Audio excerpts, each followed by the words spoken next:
Dartmoor prison, isolated from the outside world by walls of granite.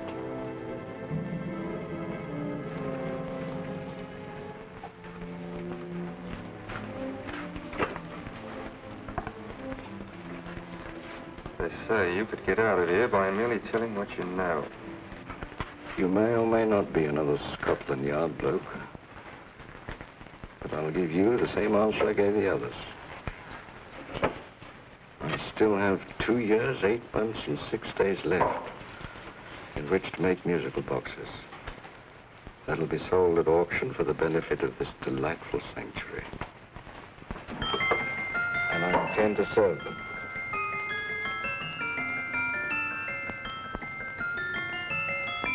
Move along. And now we come to the next object on our list, or I should say objects, because there are 3 of them. Now, ladies and gentlemen, these can be bought together or separately. Now, these beautiful little musical boxes only arrived this morning, and I didn't intend to put them on the auction block until later, but I'm going to sell them now.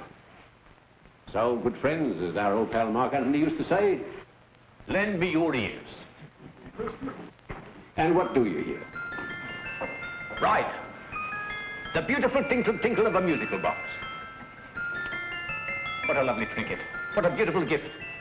Created and made by loving hands. A thing of beauty and utility. I was going to start with £5. It's a bargain at £5. Do I see any hands? If there's a connoisseur in the house, will go £3 for it. £2. £1. 10 shillings. Thank you, sir. Ladies and gentlemen, 10 shillings is offered for a musical box you couldn't buy anywhere in London for less than £5. It'd be stealing to let it go for 10 shillings. Like taking milk from a baby. All right, we're selling for 10 shillings. 10 shillings, 10 shillings is offered, 10 shillings is offered, 10 shillings is offered. Will anybody give me £1? Will we £1? Oh, won't someone going to give me £1? £1 is offered, £1 is offered, ladies and gentlemen, £1 is offered. It's against you, sir. Will you go to £2? Will you go to £2, sir? £2. £2 is offered. £2 is offered. Going once. Twice. Third and the last call. Sold to the gentleman for £2. Sorry, my dear. Now, ladies and gentlemen, comes the opportunity to purchase an exact duplicate of the beautiful little musical box just bought by this gentleman for the ridiculous low price of £2. Now, it's exactly the same. Exactly the same. Made with the same hands. You hear that? Isn't that lovely? That tinkle, tinkle, tinkle, tinkle. Sounds like Bow Bells to me, you know, with little angels pulling on the ropes, eh? Who'll give me £2 for it?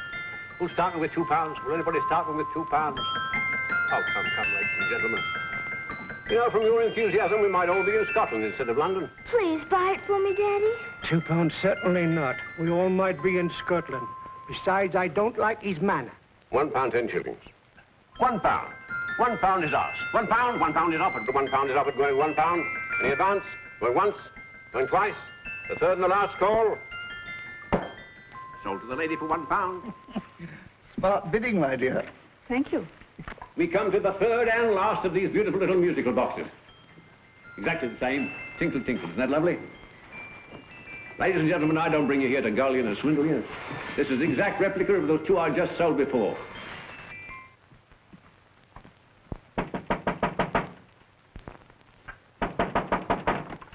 We're closed. But this is extremely important. Come in, sir, come in. I'm sorry to disturb you, but I was unfortunately delayed from arriving in time to bid on certain articles which I was rather anxious to obtain. Or perhaps they weren't sold, sir. We are carrying several things over. What might the articles be, sir? 3 identical musical boxes, about so large. Oh, I'm sorry, sir, but they were sold. Pity you weren't here to bid on them. They didn't bring anything like the real value. I'm most anxious to obtain them. I wonder if your records would show who the purchasers were. Oh, we don't usually give out that information, sir. For certain, shall we say, sentimental reasons, I'm most anxious to get in touch with the purchasers. I'd be willing to pay, shall we say, £5. Well, for certain sentimental reasons, sir, we'd be very happy to oblige.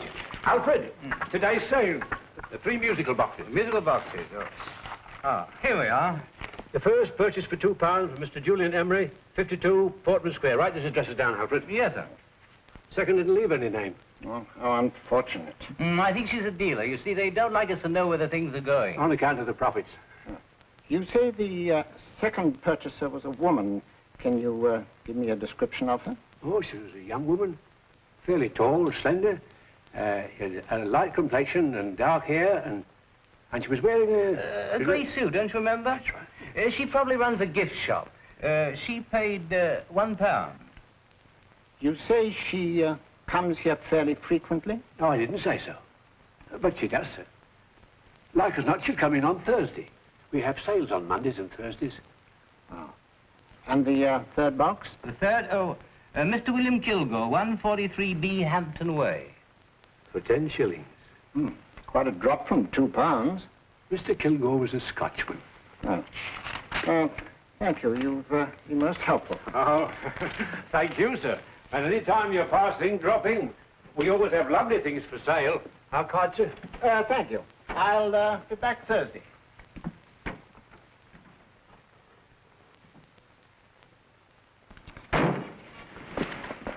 The message reached us too late. Musical boxes are being sold. Well, let's get out of here.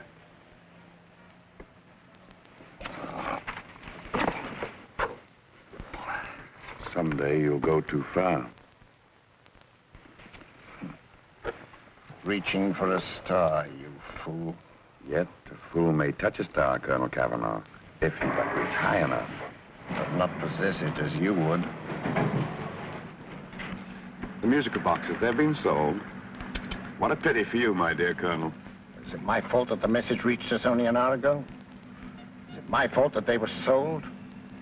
You can't hold me responsible for that. Hope for your sake you're right.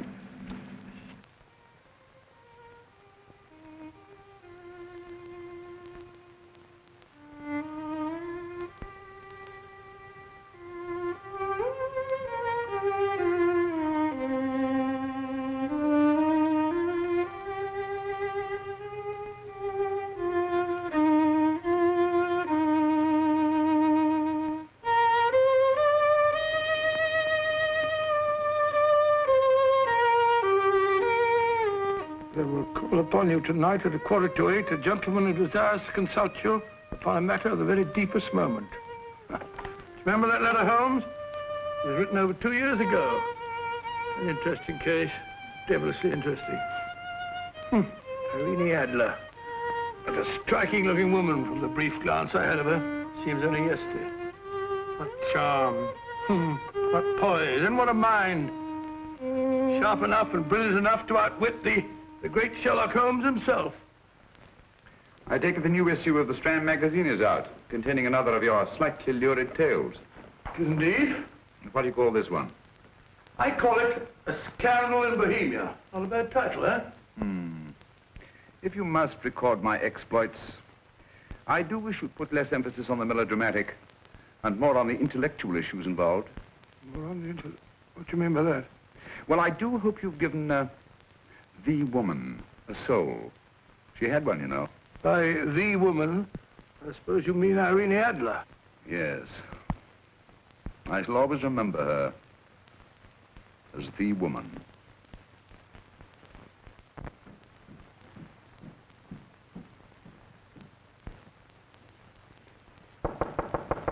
Dorian? I think. That's the old boy. How are you? How are you, old boy? I haven't seen you for years. I want you to meet my old friend Sherlock Holmes. Holmes, this is Stinky. In other words, Julian Emery. How do you do, Mr. Emery? Watson has often spoken of you. Oh, has he? Yes, we were at school together. Yes, more years ago than I care to remember, but you didn't come in here just to remind me of that. No, I just happened to be in the neighborhood and saw your lights burning, so I took the liberty of looking you up. Still writing your mystery stuff? Yes, there's a new one out this week. Good, I never miss them. Oh, good, thanks. I say that bandage makes you look very interesting. Still poking your nose into other people's business as usual? Who hit you? I haven't the foggiest notion. Somebody knocked me on the head in my own living room, and then proceeded to commit the most idiotic burglary you ever heard of. Fellow must have been balmy as a coot. Balmy? Why? Come sit down, old boy. Would you You like a cup of tea? Huh? Oh, all right. I'll go and tell Mrs. Hudson about it. Yeah. Why do you say the robbery was idiotic, Mr. Emery? Oh, simply from the fact that with about £5,000 worth of musical boxes in my living room, the thief, who I caught in the act, made off with one that isn't even worth £5. I gather you're a collector of musical boxes. Yes, I am indeed. Some of them very beautiful, but not the one that was stolen. The thief evidently grabbed the first thing that came to his hand when he heard me coming into the room. Still, it's rather odd, isn't it, that having disposed of you, he didn't pick up something more valuable. Mm-hmm. Was there anything unusual about the stolen box? No, nothing at all. No, I picked it up in the south of France, several years ago. You say you have many valuable music boxes, and yet the thief made off with one that isn't worth £5. Sounds like rather an intriguing little problem. Well, I take it that he was just an ordinary petty thief and didn't know the value. That is a possible explanation, and yet I venture to say that the average petty thief has a more extensive knowledge of the value of objets d'art than the average collector. Well, anyway, that's Scotland Yard's theory. They didn't get very excited about it. That's consistent anyway. I wonder if I might see your collection, Mr. Emery. Oh, of course you could, yes. Nothing a collector likes more than showing off his trophies. When will it suit you? No time like the present. Good. My place is just round in Portman Square. Shall we? Yes, right. Hello? Where are you going? Stinky hasn't had his tea yet. Oh, I'm sorry. We're going round to my place, where I'm going to give you something better than tea.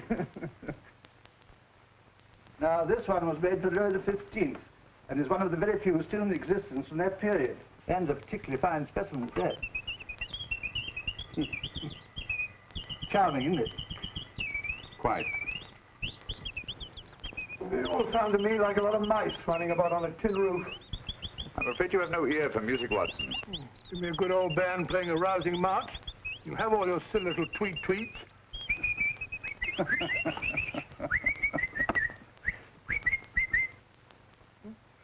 No room. This is me.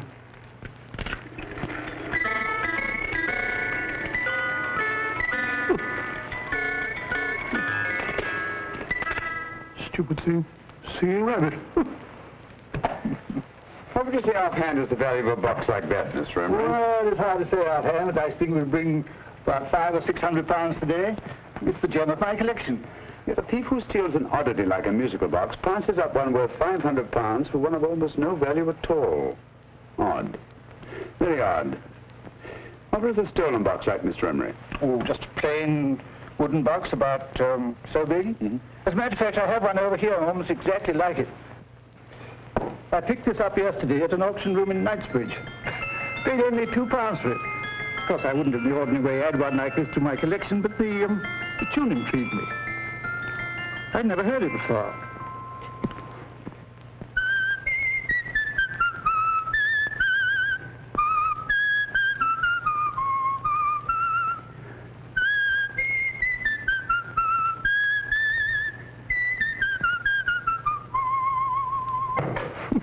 You have a remarkable ear for music, Holmes. Rather an unusual melody. Sit down, Will. Thanks. You say you bought that box at an auction sale yesterday? Yes, the Gaylord auction rooms in Knightsbridge. Mm-hmm. Run by old, what's his name? Crabtree. That's the man. At what time was the robbery committed? Oh, about 3 o'clock this morning.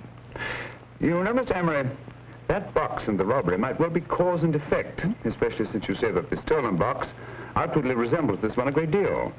And Scotland Yard were not particularly interested, eh? Oh, yes, but I wouldn't blame them for that, especially as I told them I was quite unable to describe the thief, except, of course, for the fact that it was definitely a man. All you remember is that you came in here and someone struck you on the head. Yes, and the next thing I knew, my man was trying to revive me. It might be wise for you to put that box away somewhere and lock it up. Oh, I don't think that's necessary. Besides, everything's insured.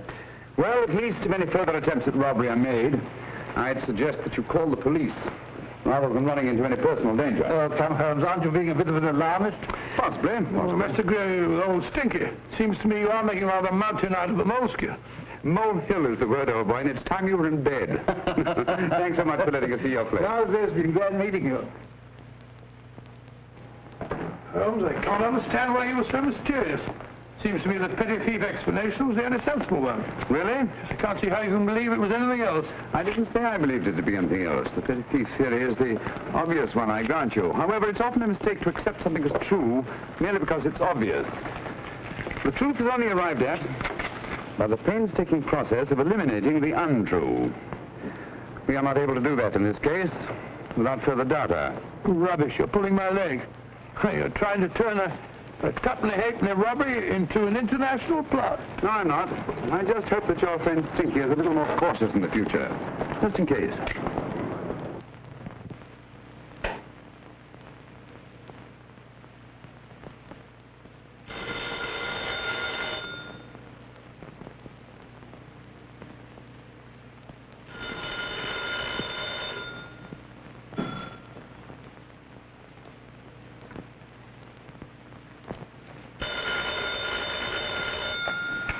Yeah? Yeah? Julian Emmerich here. Who? Why, of course I remember you, Mrs. Courtney. Yes. Yes, you're the one bright spot at that appallingly dull affair of Lady Sansa's. Huh? Of course it isn't too late to come around.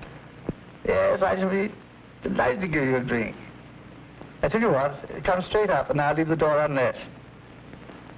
Right, well, 15 minutes? Good. I shall be counting each moment. No, I mean that, really. Right, goodbye.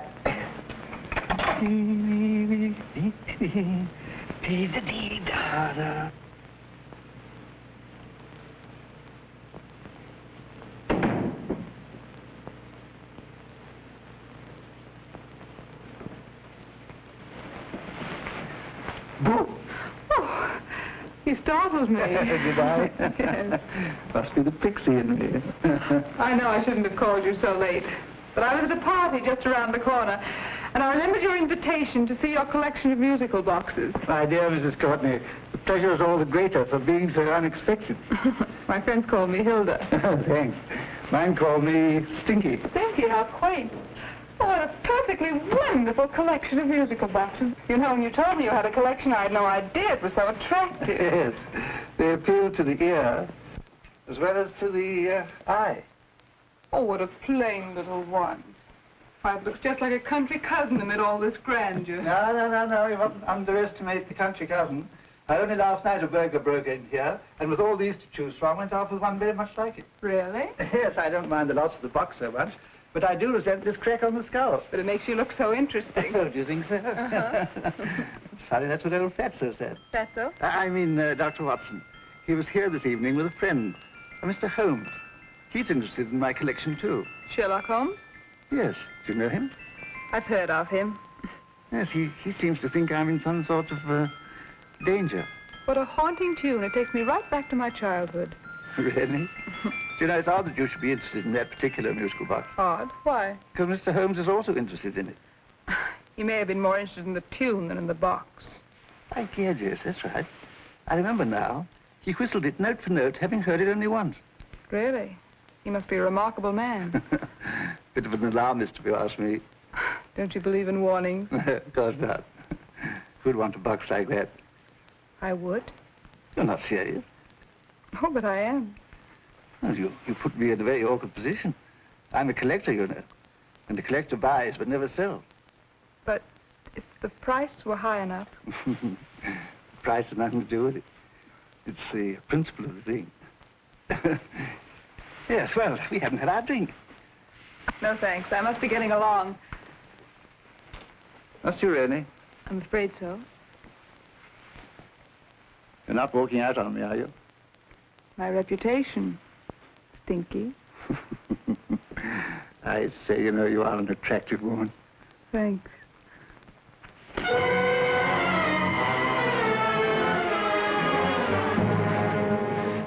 You fool. I told you to wait outside. What did you have to kill him for? All I had to do was walk out with this. He held you in his arms. Don't touch him. Don't touch anything. Now get out. I'm sorry. You're sorry. What about me? This is murder. What about Scotland Yard? What about Sherlock Holmes? Now get out!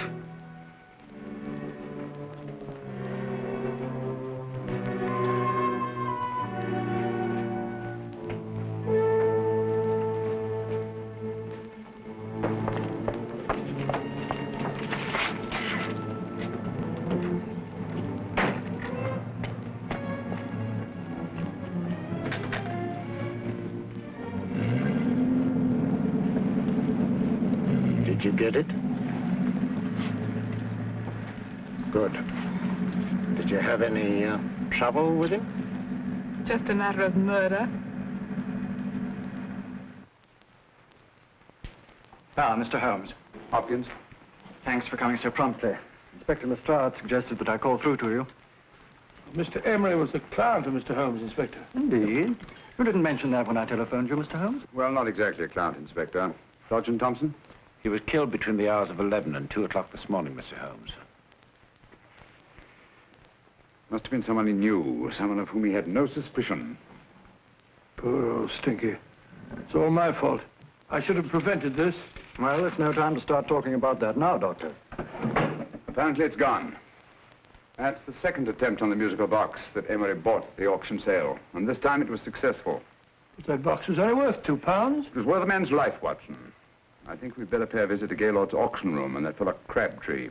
Inspector, may I suggest that you make a complete search of this flat for a small, plain, musical box about that size?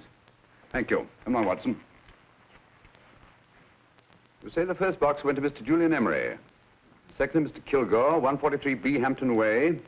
And the third to the unidentified young lady who presumably has a shop and lives near Golders Green. That's right, Mr. Holmes. Isn't it rather strange, Mr. Crabtree, that you should have had 3 identical musical boxes all playing the same tune? Where'd they come from? Dartmoor Prison. Dartmoor? Yeah, we get a regular shipment from there every month. The inmates manufacture them. Well, they make all kinds of things, you know, pipe racks, waste paper baskets, musical boxes. Did you happen to notice if anyone showed any particular interest during the auction in the purchasers of these 3 boxes? Oh, come now, Mr. Crabtree. This is very literally a matter of life and death. Well, since you put it that way, Mr. Holmes, there was a gentleman came in here about an hour after closing time, and he was in an awful state, he was. He gave me £5 to tell him where the boxes had gone to. He said they had a sentimental value for him, sir. Expensive sentiment. Can you describe him? He was tall, distinguished looking, and he had grey hair and a moustache. He was quite a gentleman, sir. What was his reaction when you were unable to supply him with the address of the young lady who owned the shop? I told him the young lady usually come back on Thursday. He said he'd come back on Thursday. Now, that's tomorrow. Thank you, Mr. Crabtree. You've been very helpful. Thank you. Come along, Watson. Where are we going now, Holmes? To the home of Mr. Kilgore, the man who bought the 3rd box.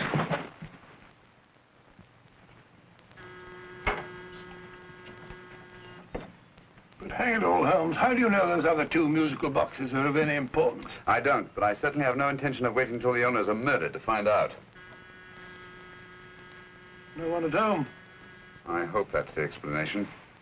I'll have a look through this window.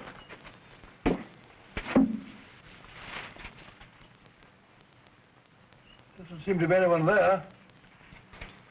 The whole place seems deserted as far as I can see. Yes. Mr. and Mrs. Kilgore at home? No. When do you expect them? Oh, in an hour or so. There's no use you're hanging about. They don't buy nothing from peddlers. Peddlers?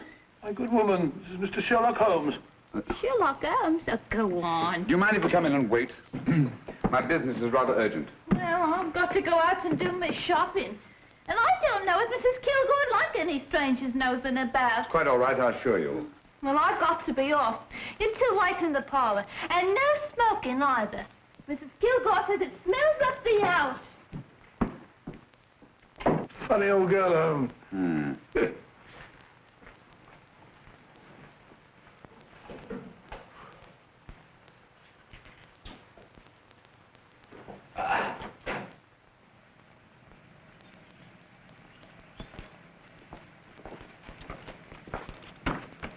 Park Lane. Park Lane? And what would the likes of you be doing in Park Lane? Now, don't worry about the fare, Ducky. If you know how to get to Park Lane, up it.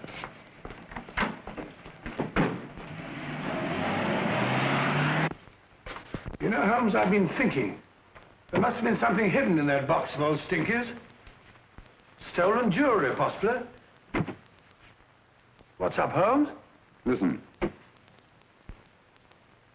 What's just the steam in the water pipes?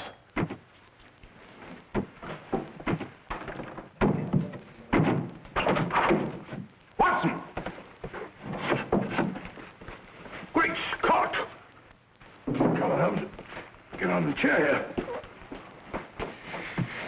It's all right, my dear. There. Now, don't worry. It's all over. There you are, dear. Don't cry anymore. She tied me up and shut me in the cupboard. I know.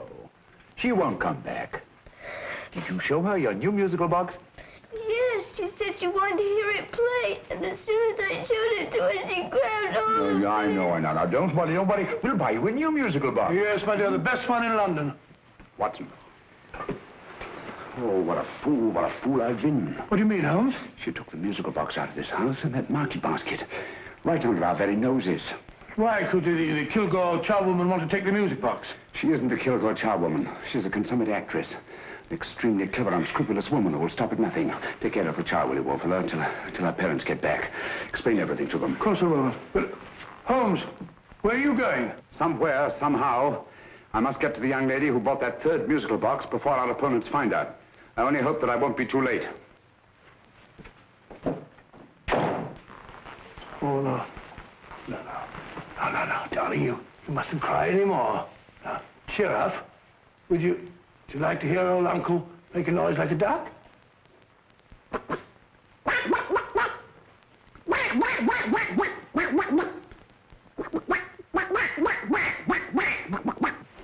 Oh, sorry.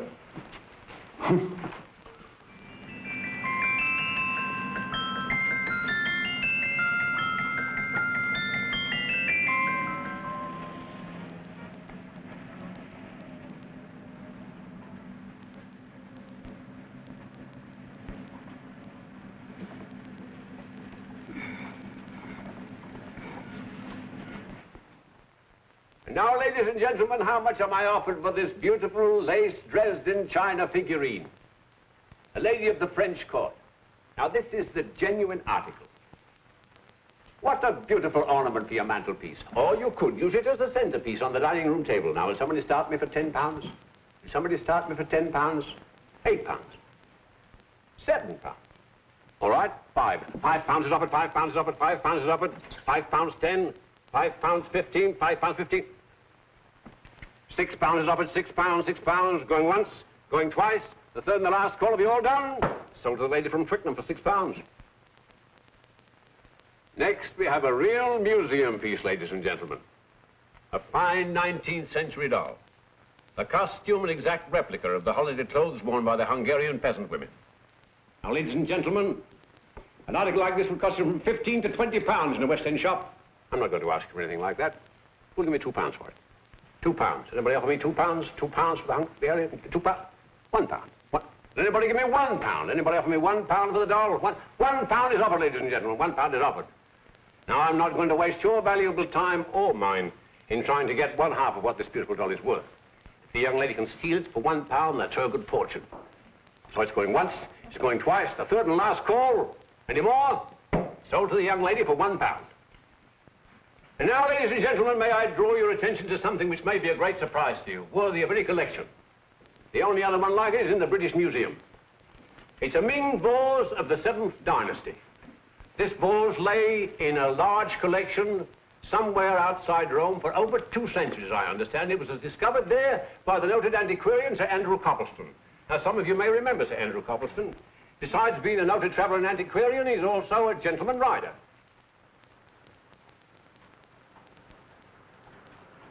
The girl with the parcel in her hands, that's her. Are you sure that's the girl? Well, she fits perfectly the auctioneer's description. Follow her, Hamid.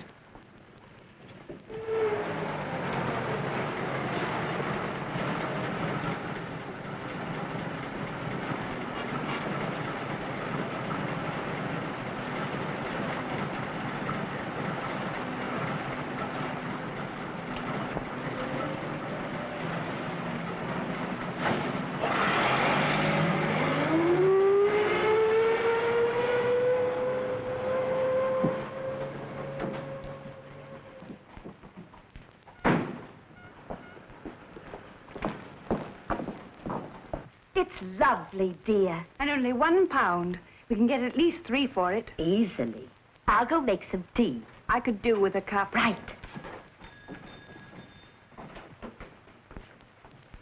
Good afternoon. Good afternoon. I'm looking for a birthday gift for a 7-year-old girl. What would you suggest? We have some lovely dolls. Now, this Hungarian I think she has enough dolls already. Books are always welcome. Well, I'm looking for something a little different. Well, that's rather cute. What is it? Well, that's a musical box. Children always love them. And this is an exceptionally nice one. It plays many tunes.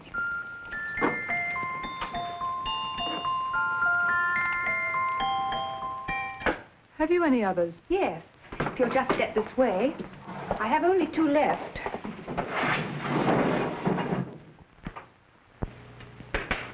Oh, nice.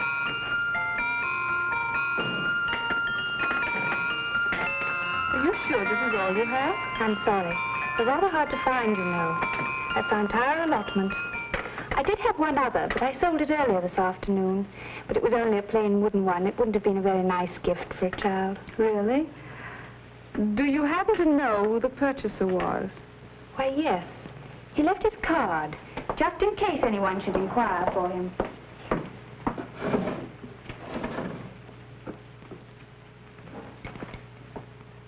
How interesting. I'm sorry, but I'm afraid I'll have to look a bit further. Thank you anyway. Good afternoon. Thank you.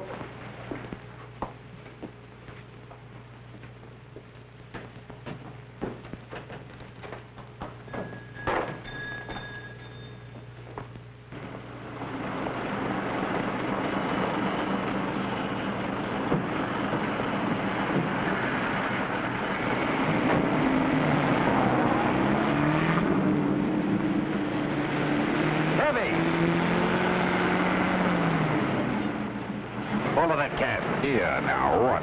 Scotland Yard. Hop in.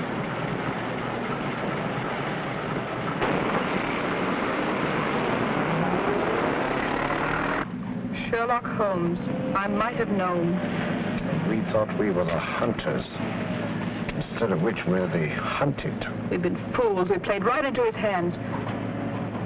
Of course. He's had us followed. Don't look. The man in front of the toy shop. Hamid. Turn sharp right at the next corner and again at the next.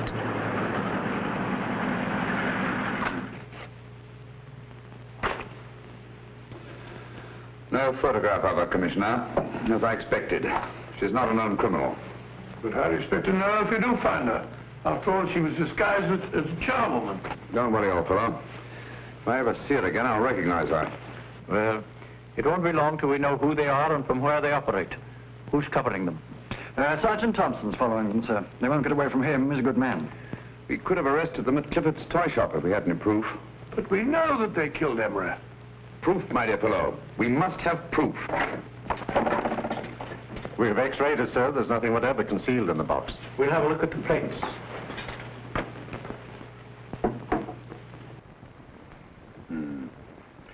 There must be some clue. And it's probably so obvious that we've all overlooked it. Seems to me we're up against a bunch of lunatics. Not lunatics, my dear fellow. Extremely astute, cold-blooded murderers. What can these little musical boxes have in them that's so important? Don't forget, they were made in Dartmoor prison. You can smuggle stuff into prison, but not out. Do you want us to break the box apart, sir, to see if there's anything the X-ray hasn't caught? No, not yet. Do you mind if I take it? Certainly. Thanks.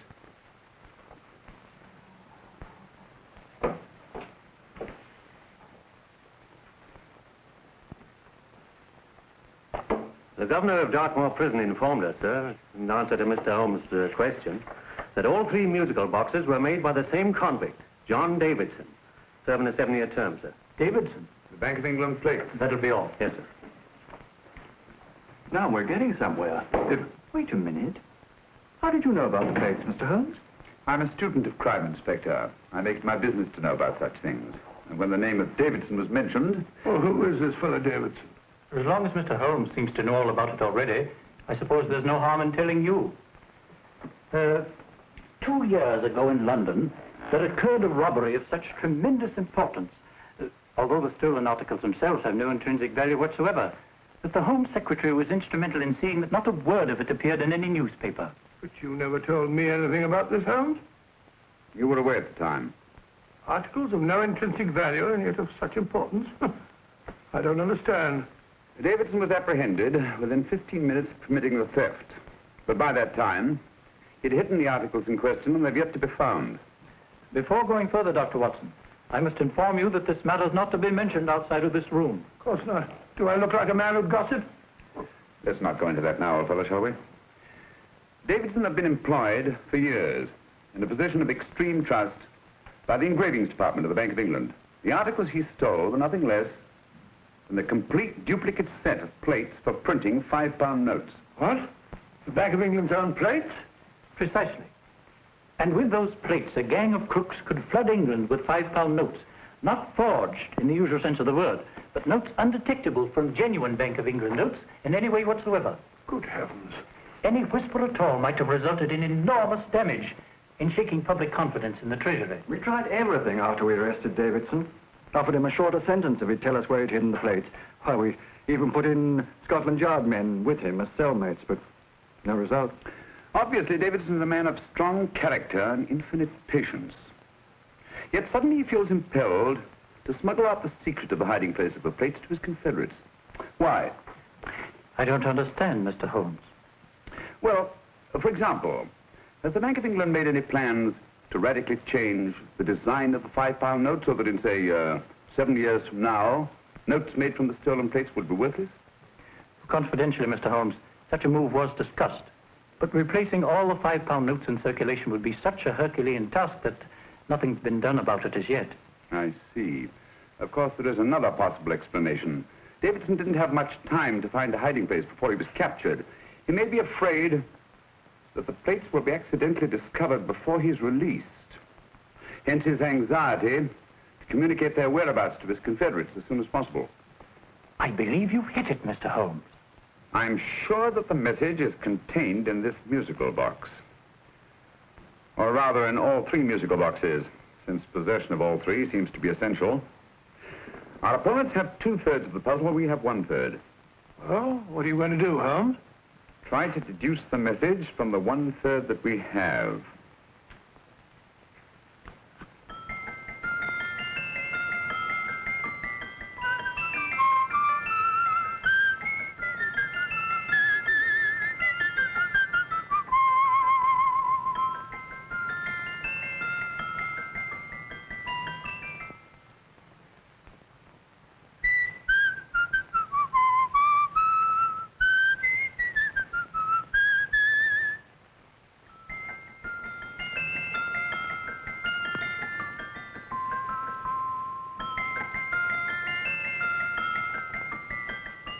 It's the same tune as the one played by Emery's musical box.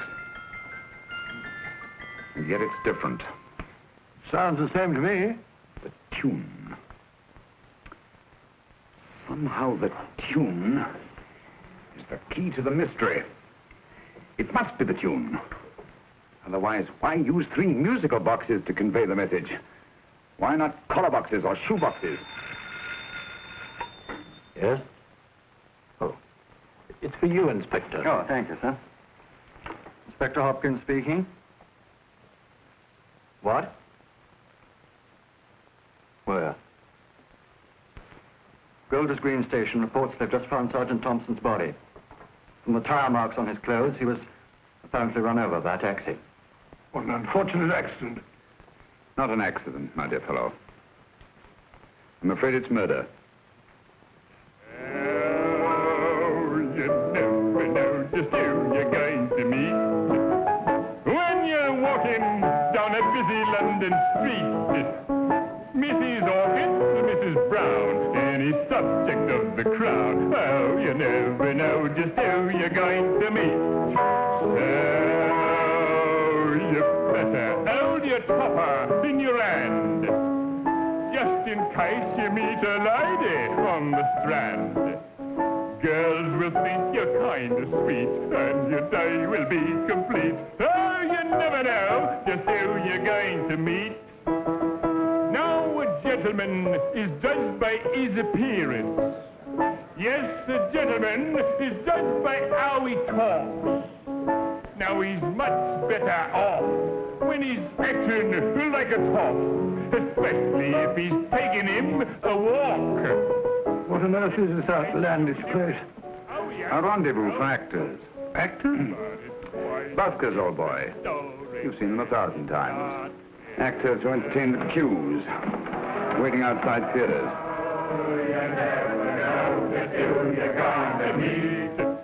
When you're walking down a busy London street, so you better wear your best, go aside to look your best, 'cause you never know till you're gonna meet. Oh, you better keep your manners right in view, just in case the lie you give the house you do. Keep your trousers in a pleat, shine your shoes and keep them neat, 'cause you never know just who you're gonna be. Blimey. Mr. Holmes. How are you, Joe? Never better. And yourself? Fine, thank you. I want you to meet a friend of mine, Dr. Watson, Joe's sister. Oh, well, any friend of Mr. Holmes is a friend of mine. Hi, Joe. He did me a good turn once that I'll never forget. Yes, I cleared Joe of a most unpleasant charge. Murder, no less. Really? By proving to the satisfaction of the police that he was busy at the time blowing open someone's safe. That's right, Governor. Good gracious me. Joe, now you can help me. Come on, buzz off, buzz off. Come on, off it, off it. Can't a gentleman have some peace and quiet around here? And you too. There you are, Mr. Holmes. Now we can have some peace and quiet around here. Thank you, Joe. There's £5 in this for you. Well, I wouldn't want to take it on myself, sir, but I can get somebody to do it for you for half of that. You don't know what the job is yet. For £5? Murder, ain't it? What? No, Joe, not murder, just music. I want you to identify a song for me. Oh, there ain't a song that's been written that I don't know. That's why I came to you. Of course, the violin is more my instrument, but, oh, well, here we go. Now listen to this, Joe.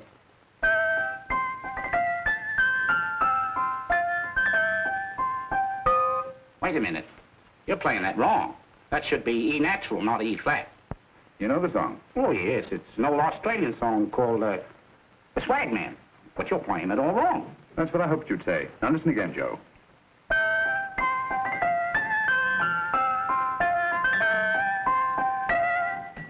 That's the same tune, all right. But you're making different mistakes than you did the first time. No, not mistakes, Joe. Call them variations. Here, play the song for me, will you, the way it's written.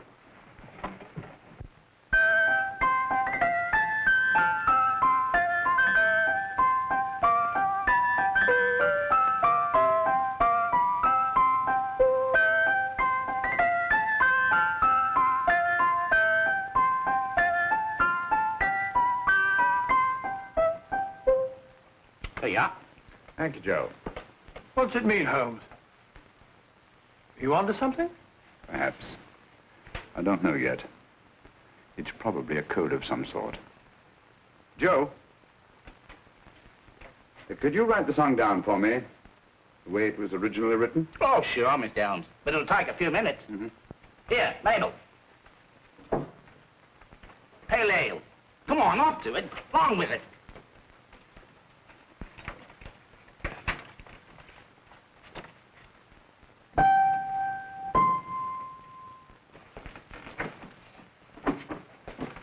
Well, obviously it isn't the lyrics. No combination of those words made any sense at all. The variations in the way Emery's musical box played the tune are different from the variations in the one we have. You sure? Quite. You see, I took the trouble to memorize the tune as played by Emery's box that night we were with him in his flat. Holmes, you amaze me. Elementary, my dear fellow. One of the first principles in solving crime is never to disregard anything, no matter how trivial. Why the 3 boxes? Why not 1?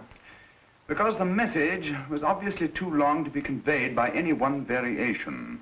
Then there's the 3rd box, the one that woman took from the Kilgores. That contains yet another set of variations. Yes, well, it's all beyond me. Well, all we have to do now is to find the secret of the variations. Not a very easy problem to solve, my dear fellow.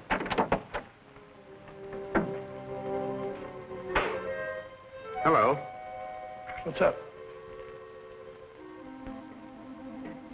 We've had company.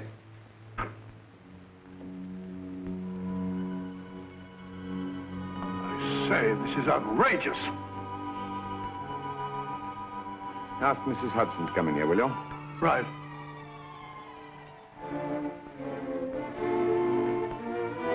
Mrs. Hudson? Yes? Oh, there you are. Will you come up here at once, please? Oh, coming, sir.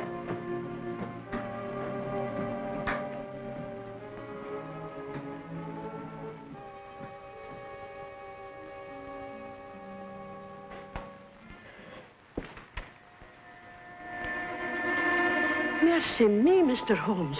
What has happened? Who called while we were out, Mrs. Hudson? Just a young lady. The one who said you wanted her to wait for you. And a nice-looking old gentleman with Our her. friends again, Watson. Friends? What did the young lady look like? Oh, I couldn't see her face. She had a heavy black veil on. But she had such a nice way with her. Oh, I'm sorry, Mr. Holmes, if I've done anything wrong. But you did say I should always let clients come in and wait for you. Don't worry, Mrs. Hudson, don't worry. You had no way of knowing. It's quite all right, quite all right. Now, don't worry, Mrs. Hudson. Don't worry. Where on earth's the musical box?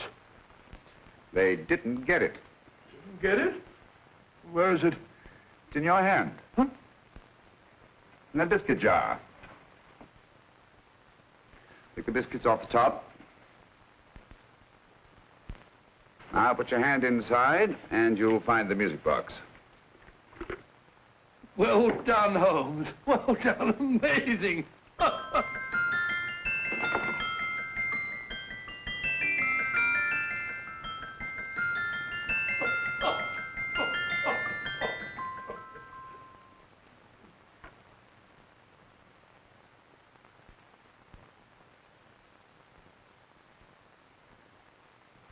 Whew. Nice fresh smell. Like a pub after closing time.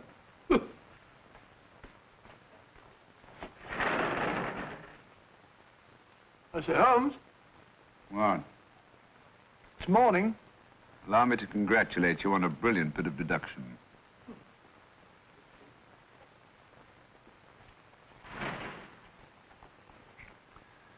It's not a transposition, not a polygraph transposition, not a trigraph, nor any known form of decoding.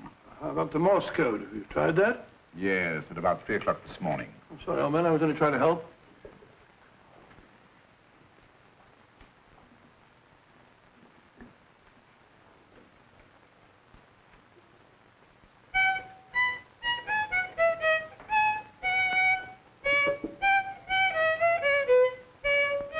Oh, do me a favor.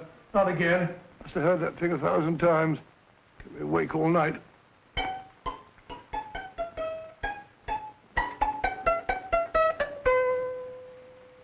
Not a very distinguished composition, I grant you. You know perfectly well I don't know one tune from the other. When I was a kid, my people tried to have me taught the piano. I've always felt sorry for that old teacher of mine.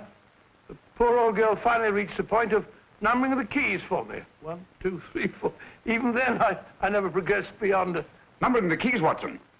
The 19th key of the keyboard is the 19th letter of the alphabet. S. Here. Write it down when I give it to you, old fellow, will you? First altered note. Write S first. Now, the 8th key is H. The 5th key, E. The 12th key, L. The 6th key, F. S-H-E-L-F. Shelf. Your piano lessons were not in vain, old fellow. You've solved it. Thank you. Thanks, old bean. Hold it. We now have 2/3 of the message. Behind books, third shelf, secretary, Dr. S. Presumably, these are the first and second portions of the message. And this gang has the first and third parts of it. Precisely. Then it's a stalemate? Yes, Commissioner, but we can't leave it like that. There's no doubt in my mind that they'll try to secure our third of the message that's missing. Well, I assume you've taken every precaution to guard the Clifford music box. Oh, yes, it's carefully hidden at Baker Street with Dr. Watson on guard. However, I'm reasonably certain that, difficult as it may be, we can find the plates even without the missing part of the message. Behind books, third shelf, secretary, Dr. S. Well, outside of the fact that Davidson hid the Bank of England plate somewhere in London, Mr. Holmes, I don't see that we've progressed at all. Allow me to point out to you, sir, the key words, Dr. S. It looks as if the plates were hidden in the house of the doctor. Whether S stands for his first or last initial remains to be determined by a process of elimination. Well, there must be 10,000 doctors in London with S for a first or last initial. Precisely. And every one of them will have to be questioned in person. That's why I say this is a task for Scotland Yard. It's a task, all right. But Scotland Yard has searched worse haystacks and found the needle.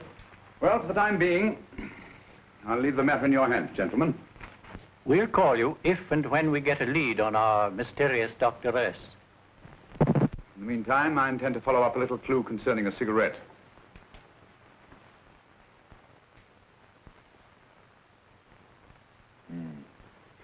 You're certain of the identification of the tobacco? Absolutely. I have made up this special blend for only 3 customers. It is almost pure Egyptian, with admixture of latakia for added body, and a pinch of perique. Merely a whisper, as one might say, for elusive fragrance. Yes, yes. And the 3 customers? Major Wilson in Bombay, India. Mrs. Catherine Leamington Smith in Ireland. Yes, and the 3rd? Mrs. Hilda Courtney of Park Mansions, Bryanston Square. Thank you. Thank you very much. You've been most helpful. It is a pleasure to have been of service, Mr. Holmes.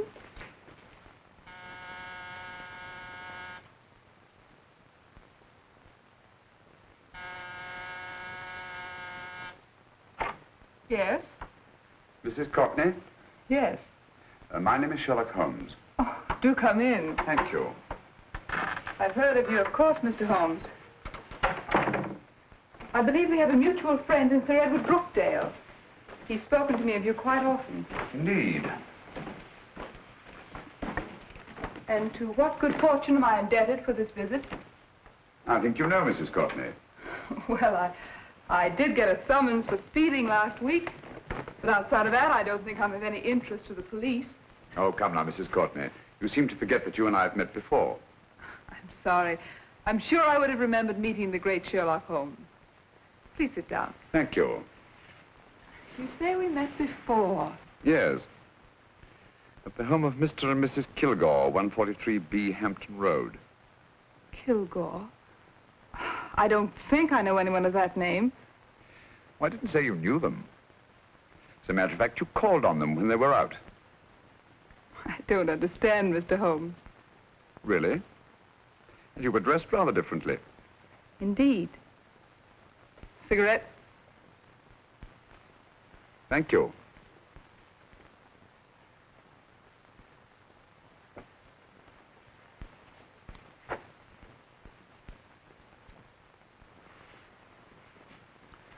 Thank you. You know, Mrs. Courtney, people generally forget, in assuming a disguise, that the shape of the ear is an almost infallible means of recognition and identification to the trained eye. Evidently, you've mistaken me for someone else. Oh, no, not at all. Though naturally, I expected your denial. But when you paid your visit to my rooms at Baker Street, you carelessly left behind another identification. They're, identical, aren't they? Yes, I must admit they are. You see, Mr. Holmes, to catch one as clever as you, I had to use a very special lure. I knew you'd be unable to resist the bait of my cigarette, having read with great interest your monograph on the ashes of 140 different varieties of tobacco. I should advise you not to move, Mr. Holmes. I must congratulate you on your ingenuity, Mrs. Courtney. It was indeed a brilliantly designed trap. Thank you, Mr. Holmes. Praise from a master is indeed gratifying. I shall always cherish the memory of your flattering words. Memory? Precisely. I'm afraid these gentlemen have a most regrettable task to perform. Unless, of course, you care to turn over the missing musical box with your pledge to take no action against us in the future. I'm afraid that will be impossible. I thought that would be your answer. Hamid! Careful! Careful. There's no need to be unnecessarily rough with our distinguished guests. You realize, Mr. Holmes, that your demise will not take place here. The corpus delicti, you know. Well, naturally. Shall we go? It's so fearfully awkward having a dead body lying about. Don't you agree, Mr. Holmes? Another dead body shouldn't weigh too heavily on your conscience, Mrs. Courtney.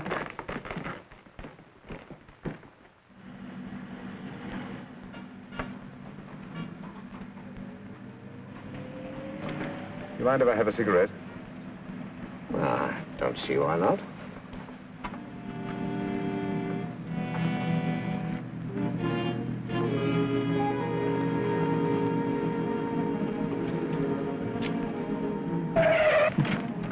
Be careful, Hamid. It's the brakes, they bind. Thank you, Colonel Kavanagh. It's very considerate of you.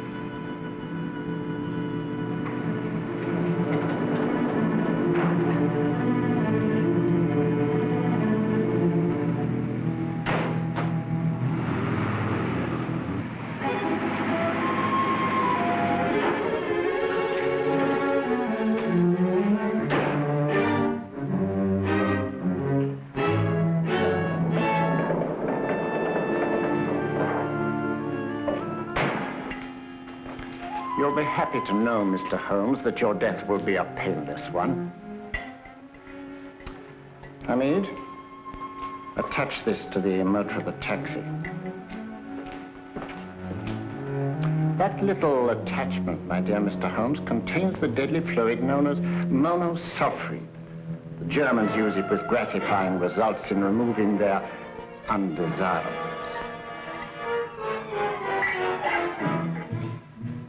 Start the motor.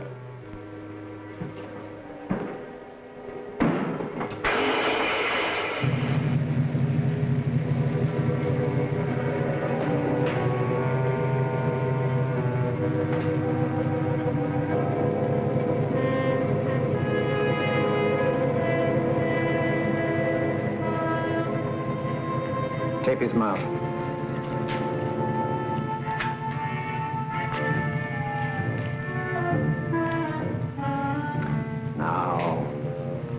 Up with him, Hamid.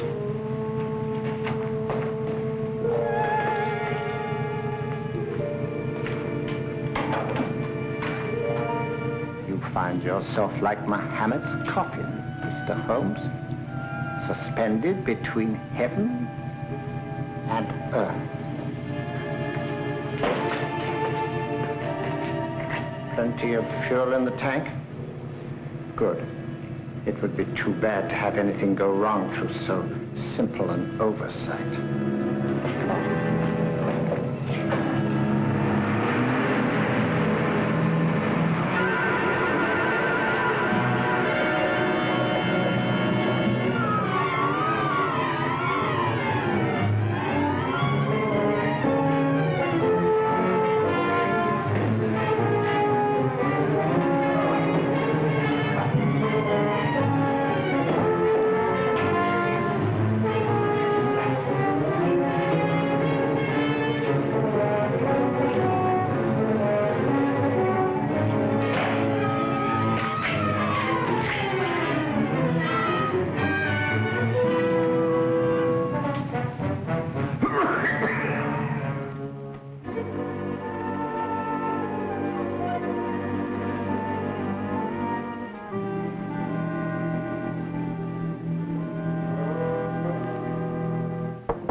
Good afternoon. Mr. Sherlock Holmes? No, I'm Dr. Watson. Oh, of course, Dr. Watson.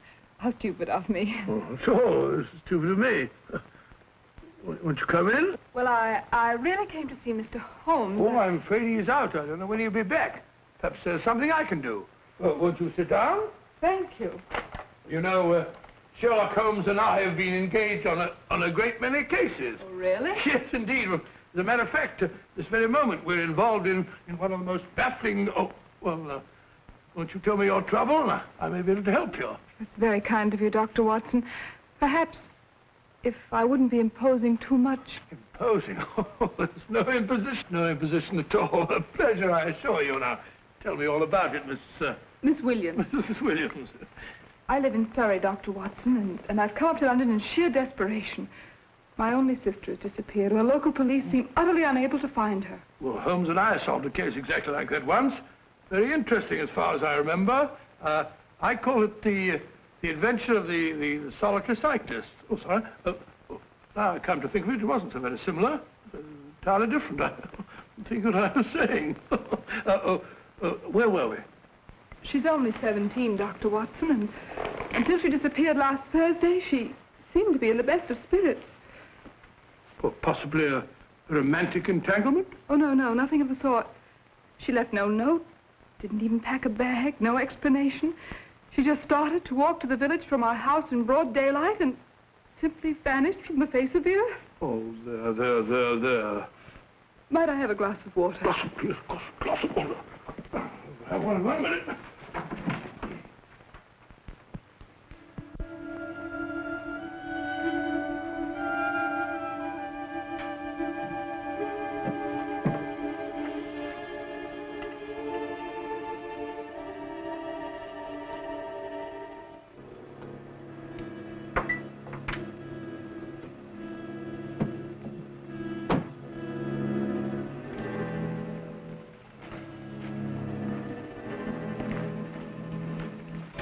There you are, my dear. Thank you, Dr. Watson.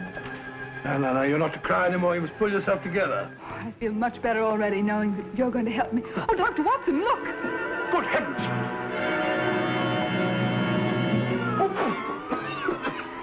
Get through the fire brigade, quickly!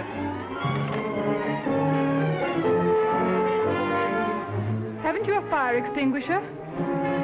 By Jove, we have in the kitchen.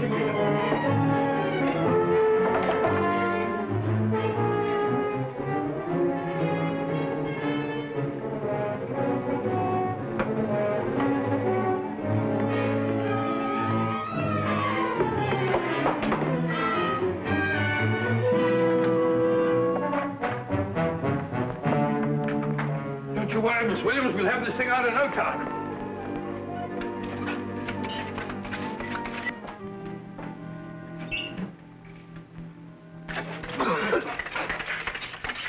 That's got it. It's bare. Well, you see, there was no need for the fire brigade after all. I hope you weren't too frightened, Miss Williams. Gone. That's the trouble with women. They always lose their heads in an emergency. Well...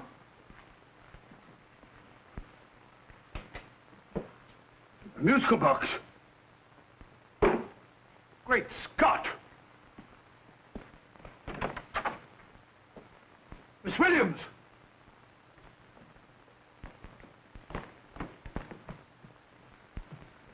Well? Good. And Holmes? By now, Mr. Holmes has no doubt exchanged his violin for a harp. Always assuming that heaven is his destination. And now that we have the missing musical box...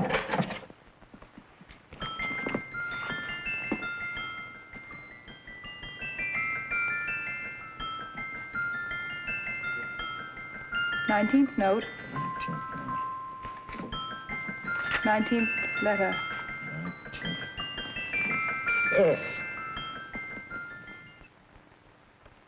He hasn't been there, you say? Holmes, where on earth have you been? I've been trying to get you at the club, at Scotland Yard, all over London. You're looking for me in the wrong places. Holmes, terrible things happened. I've been duped. That woman, she made a complete fool of me. Well, what do you mean? Well, she came here, let off a smoke bomb. I thought the whole place was on fire, and my first thought was to save the musical box. No need to say any more. She has the box. Yes. Don't blame yourself too much, old fellow. She's an extremely clever antagonist. Smoke bomb, you said? Well, you can console yourself with the thought that your charming friend is at least a reader of yours. What do you mean? If I remember correctly, you wrote about my little experiment with smoke and the cry of fire in a story you entitled A Scandal in Bohemia, which has just appeared in the Strand magazine. All right, old boy. Don't rub it in. Well, it may cheer you up to know that you made a fool of me, too. That cigarette stub was planted here for one express purpose. We're going to bandaging around this place. Bandaging? What's the matter, Holmes? You hurt? Explanations will have to wait until later. At the moment, we're faced with a problem which I fear is insurmountable. Come over here, old boy, will you? Right. Our opponents are in possession of all 3 parts of the code. And here are we, while the Bank of England plates pass into their possession. Cheer up, old fellow, cheer up. As Dr. Samuel Johnson once said, there's no problem the mind of man can set that the mind of man cannot solve. What's that, old fellow? I was just quoting Dr. Samuel Johnson. He said there is Thank you, Watson. Thank you. Leaving the front reception room, we come into the main hall, where Dr. Johnson was in the habit of passing through to have his meager meals in the dining room opposite, in company with his friend and biographer, James Boswell. We will now pass up the stairway, which remains in its natural wood finish, just as it was when the good doctor was here. The framed etching on the wall is believed to have been presented to Dr. Johnson by the distinguished painter, Sir Joshua Reynolds. I've been told here that that picture was given in by Mrs. Thrale, and it's definitely not a Reynolds. Is that important, my dear? Oh, I'm sorry. This way, ladies and gentlemen, please, this way. Move along, children, move along. The secretary's not on this floor. Patience, Hamid. I've a feeling My that... dear Colonel, with Sherlock Holmes out of the way, what could go wrong?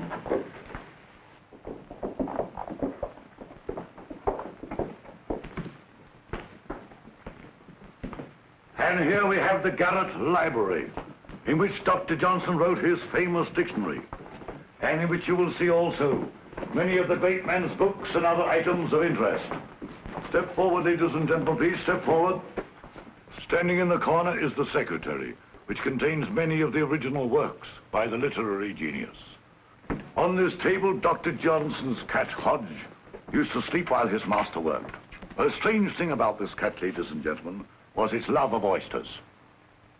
They do say that the dear doctor often went hungry to find the cat that delicacy.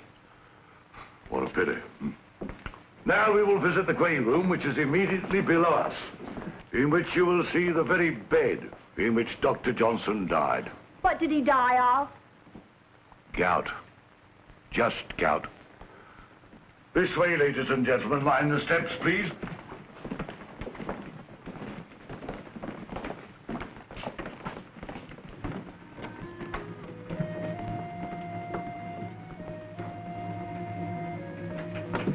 Your keys.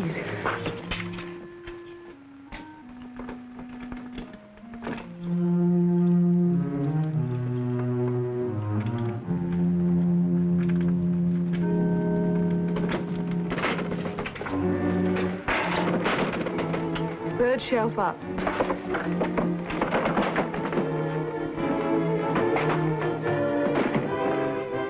The knife.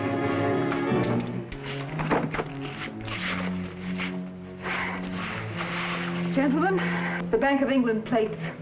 Well, Mrs. Courtney, so we meet again. No, I shouldn't do that if I were you, Colonel Cavanaugh. I must congratulate you, Mr. Holmes. You're far more clever than I thought. Thank you, Mrs. Courtney. Praise from you is indeed gratifying. I shall always cherish the memory of your flattering words. Memory? Oh, thank you. And now I have a most regrettable task to perform.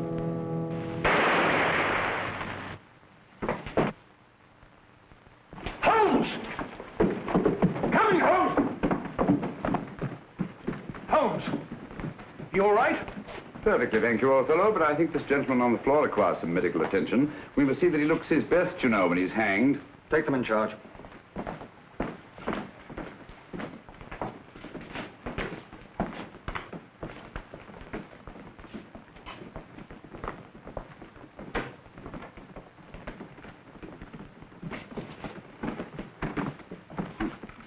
A brilliant antagonist. It's a pity her talents were so misdirected. Will you see that these plates are returned to the Bank of England, Inspector? I still don't understand how you solved it, Mr. Holmes. It's entirely due to Dr. Watson.